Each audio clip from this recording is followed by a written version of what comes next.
In just over an hour, US President Joe Biden is set to address the 77th session of the UN General Assembly. It's the first fully in-person General Assembly since the COVID-19 pandemic began.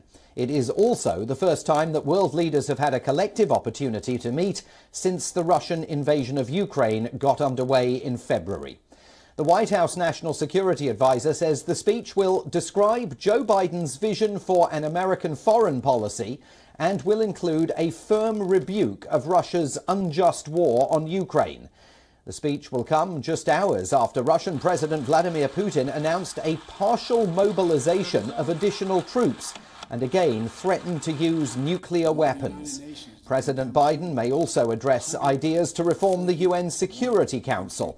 Currently composed of 5 permanent members, including Russia, all of them have veto powers. There are also 10 non-permanent members elected by the UN General Assembly. The question of reforming the Security Council has been raised by nations including India for a long time. But this is the first time in years that the United States has indicated an openness to taking action on the concept. Joe Biden is also likely to highlight issues including global food insecurity, the necessity of funding the fight against pandemics, supply chain problems, and the climate crisis.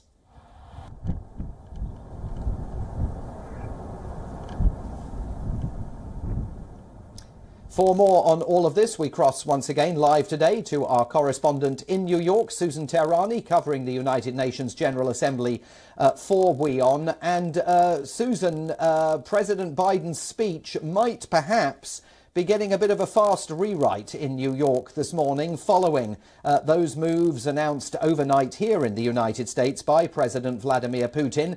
A partial call-up of Russian mails as the Russian military runs into difficulty in Ukraine, a move that President Biden seems certain either directly or obliquely to condemn.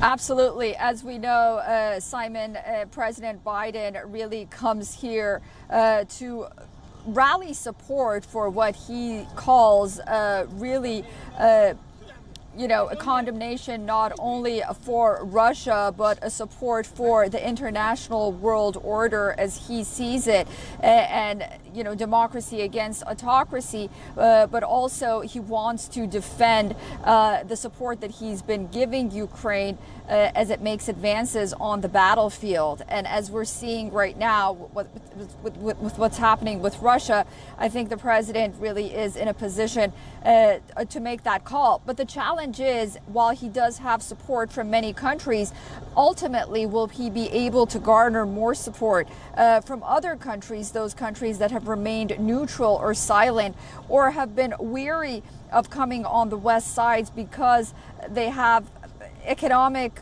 issues and entanglements with Russia that really they can't afford right now to forego. So we'll have to wait and see how many minds he changes. But I think it's also important to note that he comes to the United Nations for the second consecutive year where he sees a geopolitical conflict and a challenge. Last year, if you remember, it was 1 month in after that faulty withdrawal from Afghanistan.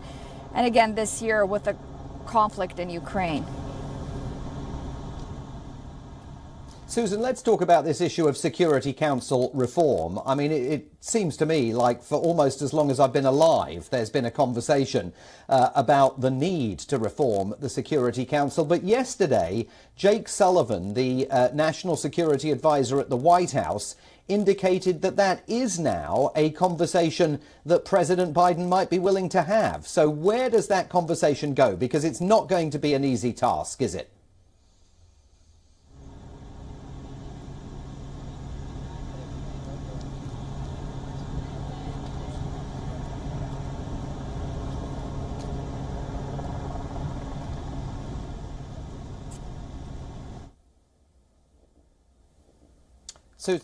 Susan, I'm not sure if you heard that question. I'm wondering if you can address the issue of Security Council reform and that indication by the White House that President Biden is willing to begin addressing the concept. Right. Yeah, no, I'm sorry. I missed the first part of the question. Thanks for repeating that. Yeah, you know, the issue of Security Council reform, it's interesting, that's been on the table for years by other countries. But now that we have this conflict with Ukraine, the United States seems hyper interested in confronting it. And we'll see whether or not the president really addresses that during his speech. But we heard from National Security Advisor Jake Sullivan speaking to reporters yesterday that he does want to go beyond what the U.S. ambassador to the United Nations said earlier and indicated that the United States really is serious about reforming the Security Council, and, you know, saying something beyond that on the part of the president, you know, will be headline grabbing. It'll be noteworthy. But again, you know, whether or not it'll really have legs and it'll go beyond the rhetoric or not is yet to be seen. I mean, what does reform really mean? On the one hand, everyone knows that the Security Council does need reform because it's been sitting there and, you know, issuing condemnation one after the other without really any concrete results. But what kind of reform is the United States talking about? And I think until and unless that's made clear, then this is going to be perceived in the framework of rhetoric at a General Assembly session and nothing else. Tough discussions ahead. Susan Tehrani, live for us from the United Nations General Assembly in New York. Thanks very much indeed for that today.